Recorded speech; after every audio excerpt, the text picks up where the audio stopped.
Alright, so first off, for those of you that are always asking, can you fit triple Webers to a red motor Holden in an EH? The answer is yes, you certainly can, but each job's a little different. And you may have to do a bit more work than a basic bolt-on.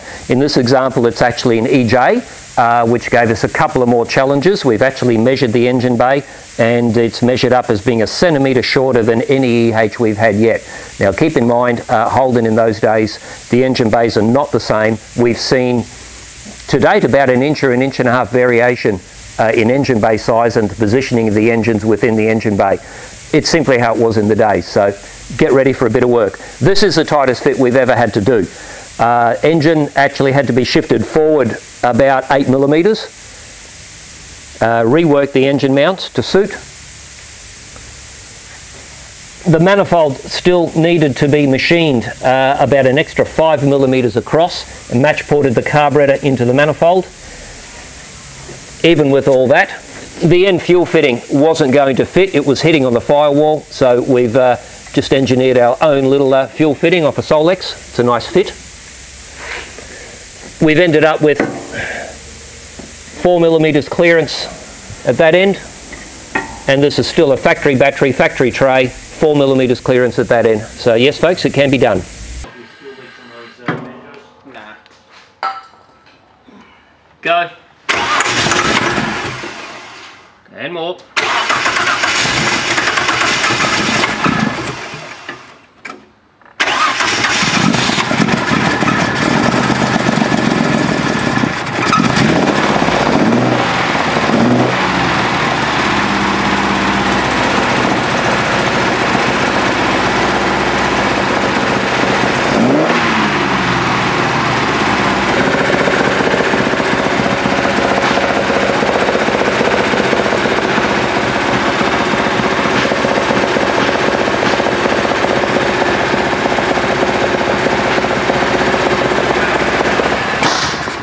Concealer and paint.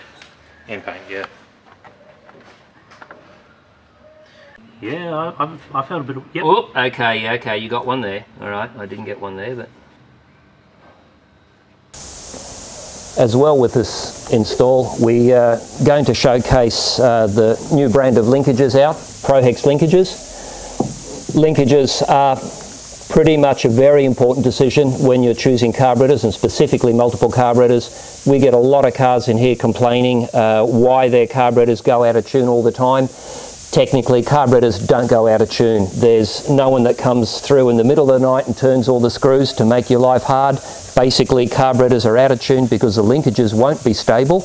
They twist, they bend, they will go out of tune in that respect, and the engines themselves, as they run in and as engines get some age, the cylinders within the engines do actually change and alter and age differently one to another. So you're actually balancing the set carburetors to the engine going out and your linkages out. ProHex linkages are probably some of the strongest we've seen on the market.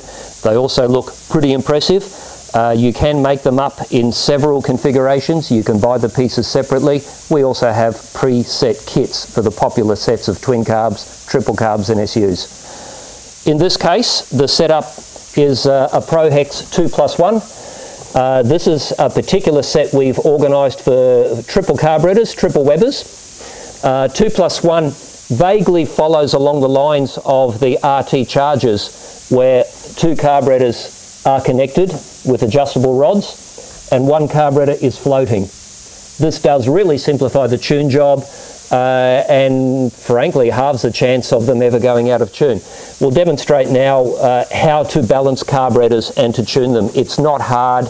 You do need a little practice, and you are going to need an airflow meter. There's various of them around. These are as good as the best of them. Start her up.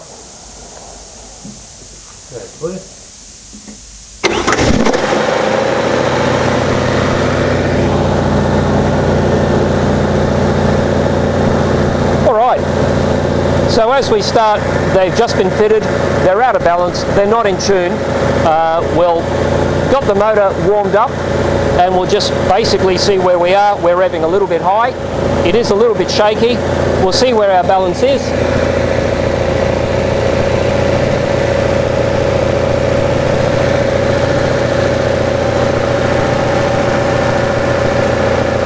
It's all over the shop, so we'll show you what's involved to get them balanced.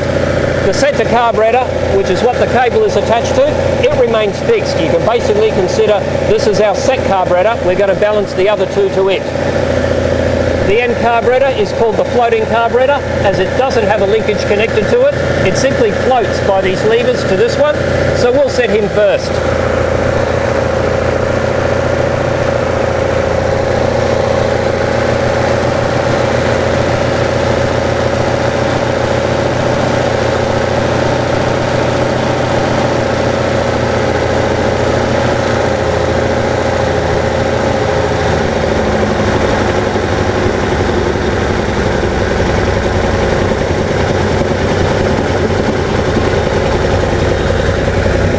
Front carburetor does have a linkage rod. We'd suggest here the best way, disconnect it so you can adjust and balance it and not upset the others. That'll make it a lot easier to finish off.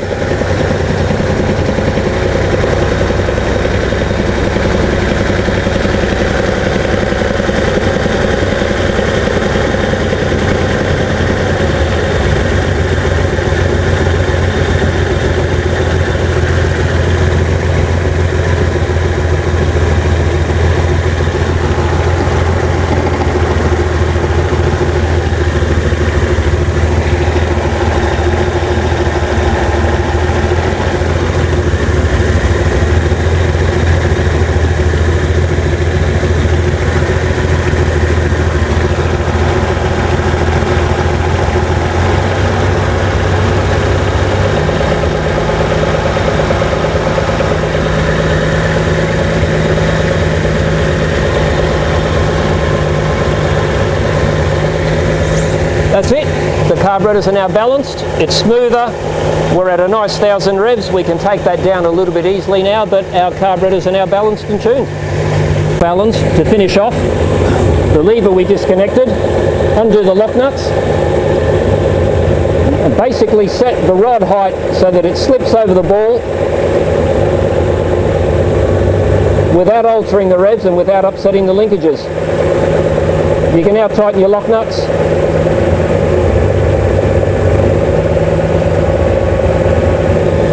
Put your clip on.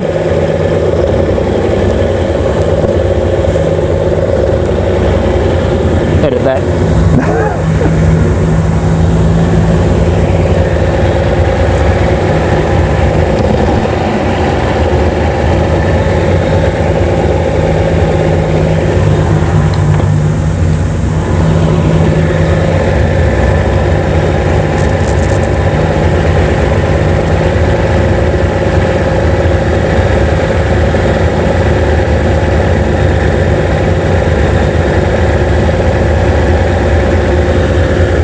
And we're done.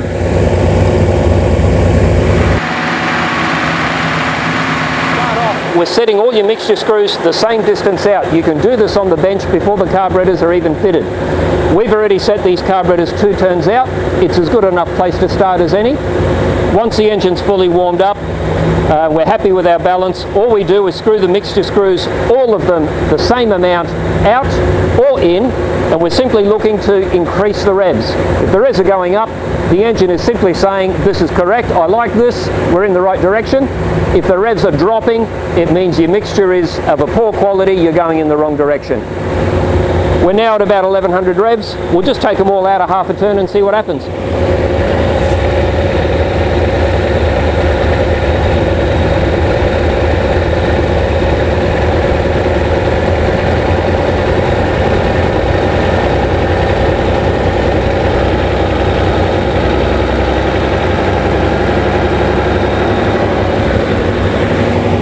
At a half a turn, we've made them a little richer. The revs have gone up. That means it was too lean.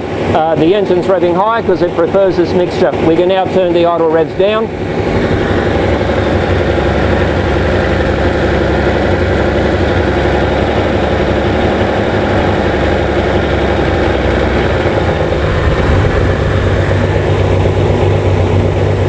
We're on a nice healthy 900 revs with a lumpy cam. This will suit this one just fine. Our carburetors are tuned. That's it.